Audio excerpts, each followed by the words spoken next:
Assalamualaikum warahmatullahi wabarakatuh. Waalaikumsalam warahmatullahi wabarakatuh. Bismillahirrahmanirrahim. Alhamdulillahi rabbil alamin. Wassalatu wassalamu ala ashrafil mursalin, imamil muttaqin, sayyidil ghurril muhajjalin, wa ala alihi wa ashabihil mujahidin at-tahirin. Amma ba'du. Saudara-saudara kaum muslimin rahimakumullah. Satu hari ketika seorang ulama besar bernama Al-Imam Al-Faqih Abu Lais tengah berjalan-jalan di dekat kota Basrah, berkelumpulah sekelompok orang di dekat beliau. Mereka datang mengajukan satu pertanyaan.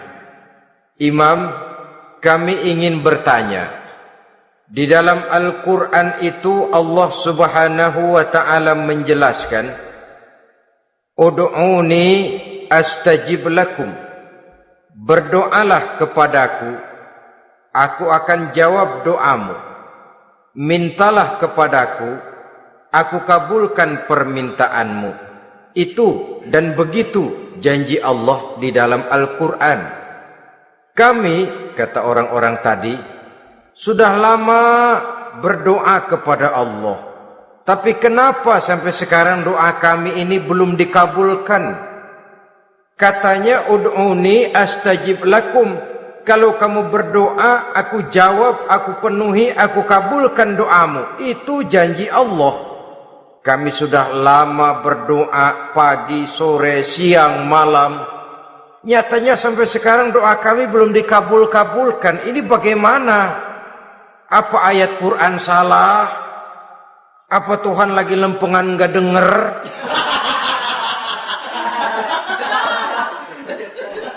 Apa doa kami yang terbalik? Kelihatannya sepele saja ini. Doa tidak didengar oleh Allah. Permohonan tidak dijawab, tidak dikabulkan oleh Allah. Tapi sebenarnya kalau kita mau merenung, kemalangan apa yang paling besar dalam kehidupan ini selain daripada kalau permohonan dan doa kita sudah tidak dihiraukan oleh Allah? Artinya hidup sudah tidak diopeni oleh Allah. Jangankan Allah, saudara-saudara, kita nggak diopeni sama mertua saja bingung. Ini mertua diem aja, kalau saya salah apa salahnya, kalau ada yang dikepengenin apa kepengenannya, boyak ngomong kenapa diem begitu. Ini tidak diopeni oleh Allah. Kemalangan apa yang lebih malang selain daripada kalau doa tidak didengar oleh Allah? Itu sudah kemalangan yang paling malang, lebih malang dari kota Malang saya kira.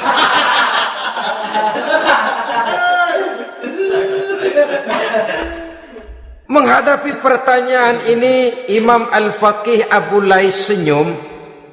Lalu beliau berkata, tuan-tuan, tahu kenapa doa tuan-tuan tidak dijawab? Permohonan tidak dikabulkan? Allah sudah tidak memperdulikan tuan-tuan ini? Kami tidak tahu, Imam, maka kami bertanya. Begini, hati tuan-tuan itu mati.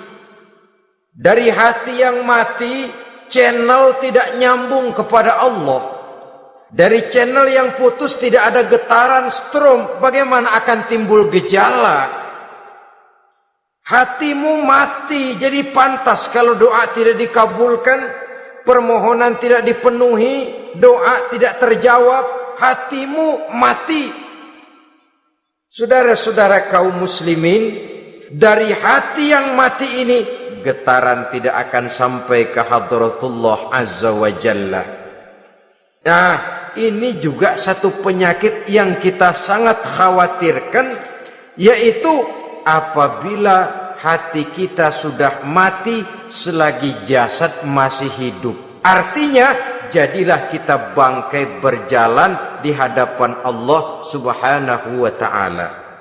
Sementara kita sangat disibukkan dengan menggali berbagai macam jenis obat penangkal penyakit zahir, dan kita kurang perhatian untuk mencari obat penangkal penyakit batin yang kalau diserang penyakitnya menghancurkan kehidupan abadi di akhirat nanti.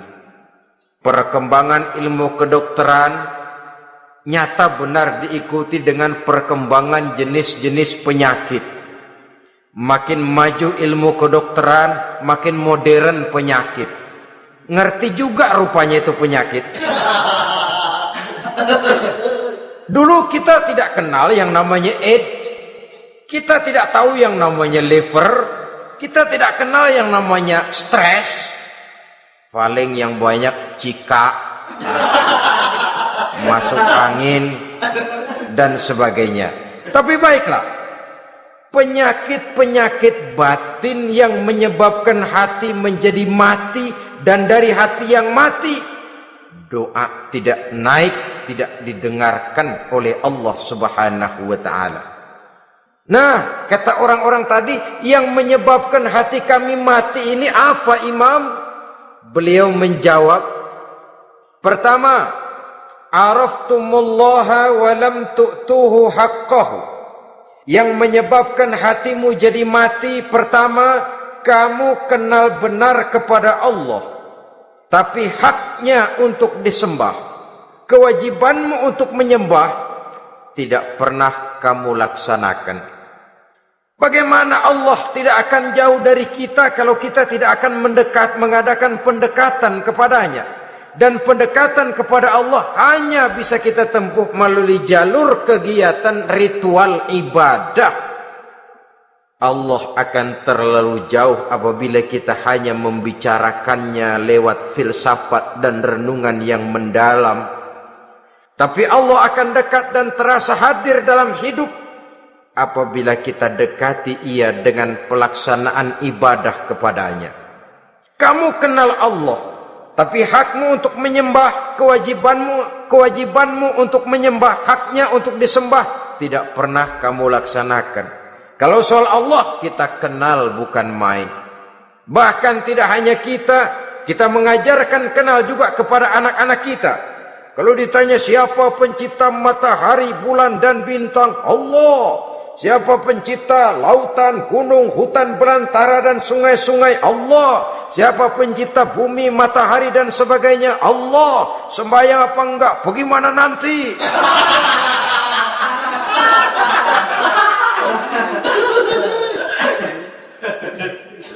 Tanpa pendekatan Allah akan jauh. Apabila Allah jauh, maka doa tidak akan didengarkan olehnya.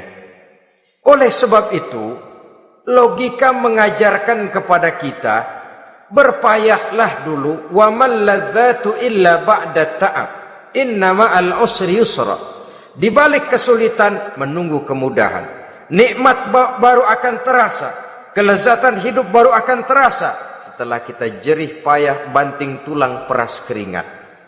Rasanya memang lebih nikmat sepotong singkong hasil cucuran keringat sendiri ketimbang roti dijejelin orang. Ini berarti kita ingin mohon pertolongan kepada Allah, sementara dengan Allah sendiri kita jauh. Sama saja dalam kehidupan kita analoginya, saudara-saudara. Orang tidak kenal kepada saudara, tahu-tahu jauh dari saudara, tahu-tahu datang mau minjem duit. Apa kesan saudara? Enak aja, kenal enggak, dekat enggak, datang-datang mau minjem duit. Emang duit percetakan bapak lu?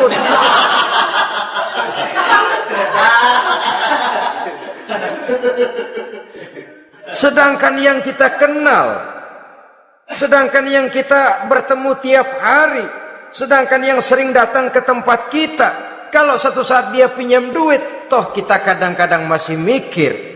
Apalagi datang nggak pernah, berkunjung nggak pernah, ngobrol nggak pernah. Apalagi Kenal juga nggak pernah. Datang-datang mau minta. Macam apa? Datang nemuin Tuhan setahun 2 kali. Idul Fitri, doang Idul Adha. Doa cerewet banget. Apa ini? Apa aja diminta. Saudara hadirin, bagaimana doa akan kabul, permohonan akan dijawab? Jikalau kita jauh dari Allah, kita kenal Allah, haknya untuk disembah, kewajibannya untuk menyembah, tidak pernah kita laksanakan. Itu yang menyebabkan hati kita lalu menjadi mati. Padahal mengenal Allah, setelah mengenalnya, mengadakan pendekatan kepadanya melalui ritual ibadah yang dicontohkan oleh Rasulullah Sallallahu Alaihi Wasallam. Ini hal pertama yang menyebabkan hati jadi mati. Kamu terlalu kenal Allah tapi tidak pernah menyembah kepadanya. Sama aja orang kerja kagak, habis bulan mau minta gaji. Karena kita jitak kepalanya. Macam apa? Kerja enggak, tahu-tahu datang mau minta gaji. Kerja dulu yang baik, habis bulan baru enggak diminta pun memang sudah ada jatahnya. Ibadah dulu kita kepada Allah. Soal Allah memberikan karunia kepada kita, itu hak Allah. Apabila kita dekat dengannya, ibadah yang kita laksanakan benar, karunia itu akan datang kepada kita.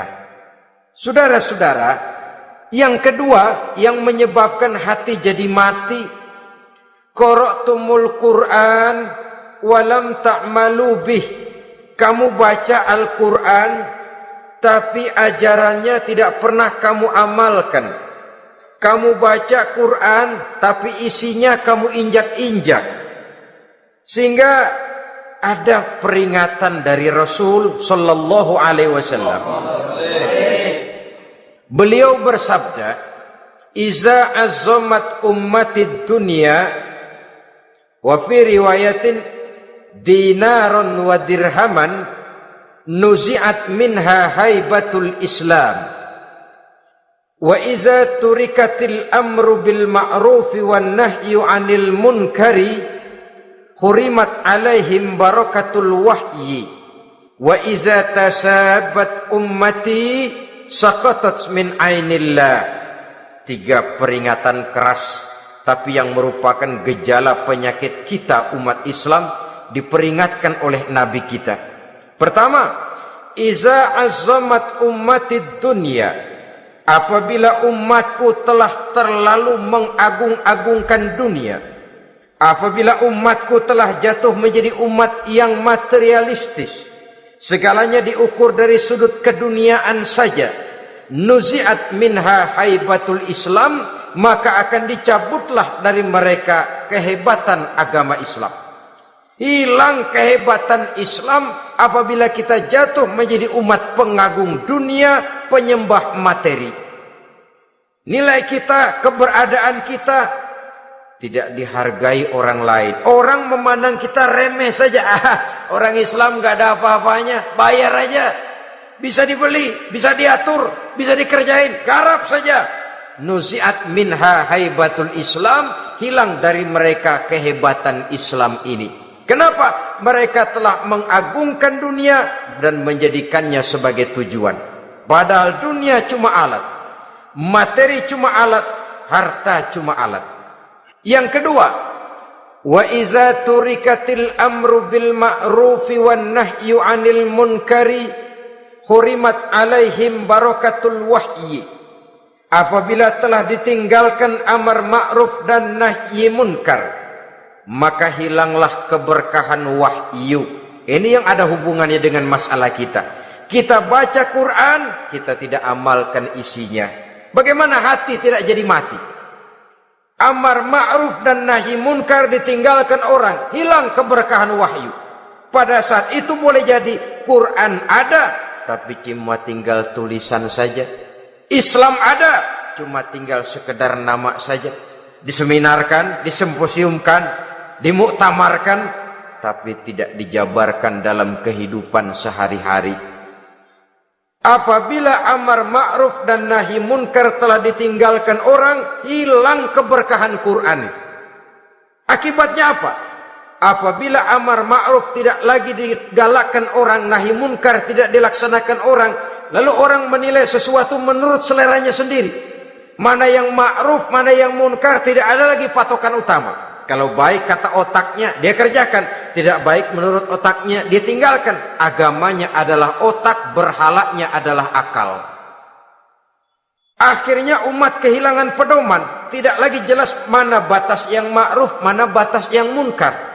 Dalam kondisi sedemikian, akhirnya akan terjadi penjungkiran nilai. Paling celaka nantinya, yang ma'ruf malah dianggap munkar, yang munkar malah menjadi ma'ruf. Peringatan ketiga dari Nabi, wa iza tasabat ummati saqatat min ainillah. Apabila umatku sudah saling berbantahan, apabila umatku sudah saling caci memaki, saqatat min ainillah, jatuhlah mereka dalam pandangan Allah Subhanahu wa taala. Hilang wibawa umat yang sudah saling mencaci maki, saling menjatuhkan, saling gasak, gesek, gosok. Justru agama menganjurkan kita ini saling asah, asih, asuh. Kadang yang kita praktekkan, kita ini saling gasak. Yang kedua, saling gesek. Yang ketiga, saling gosok. Gasak, gesek, gosok. Kacau kita ini. Saling gasak, menjegal kawan seiring, menggunting dalam lipatan. Saling gosok, fitnah sana, fitnah sini. Saling gesek, sikut kiri, sikut kanan.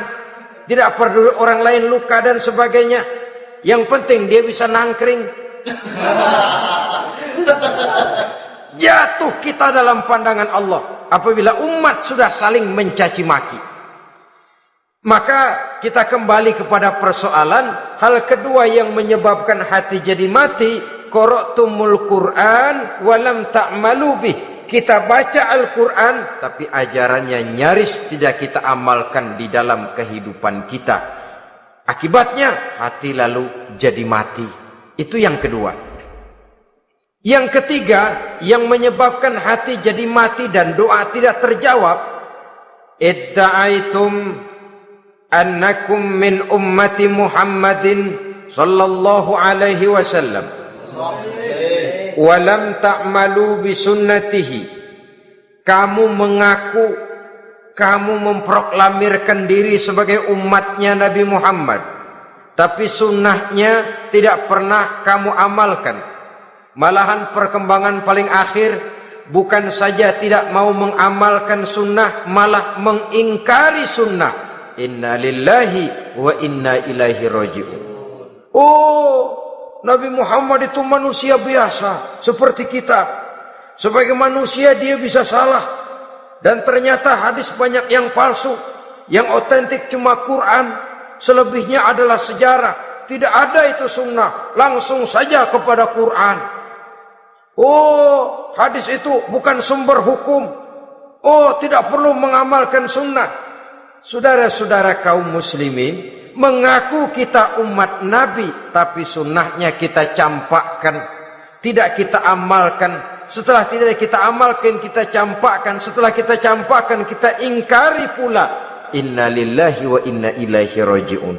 Bagaimana hati tidak jadi mati? Kalau siang malam kita memproklamirkan diri sebagai umat Nabi Muhammad, sementara sunnahnya kita campakkan, kita abaikan, dan kita ingkari dia. Sunnah itu.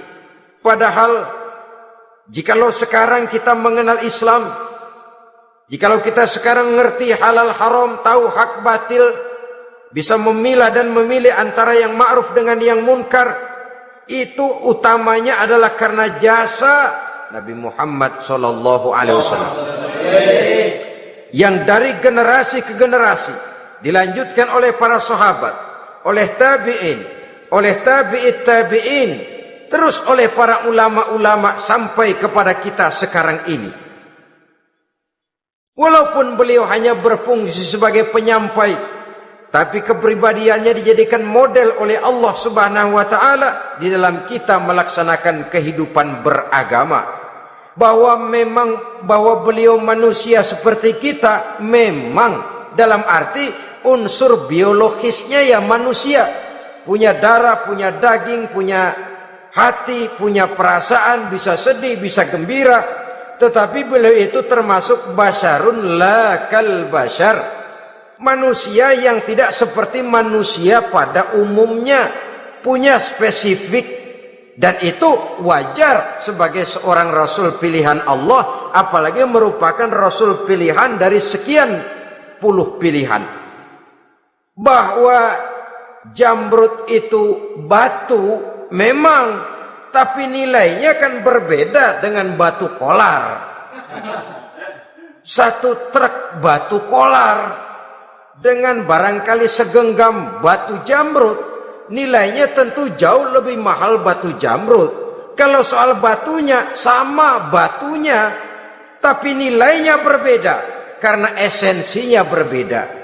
Kita manusia, Nabi Muhammad juga manusia, sama manusianya memang, tapi kualitasnya, nilainya tentu jauh panggang daripada api. Itu sebabnya Allah menjadikan beliau sebagai model. Laqad kana lakum fi rasulillahi uswatun hasanah. Di dalam diri Rasul itu terdapat contoh teladan yang sangat baik bagi kita. Oleh karenanya, pada pertemuan kali ini, apabila kita konsekuen mengaku umat Nabi Muhammad, marilah konsekuen juga menegakkan sunnahnya.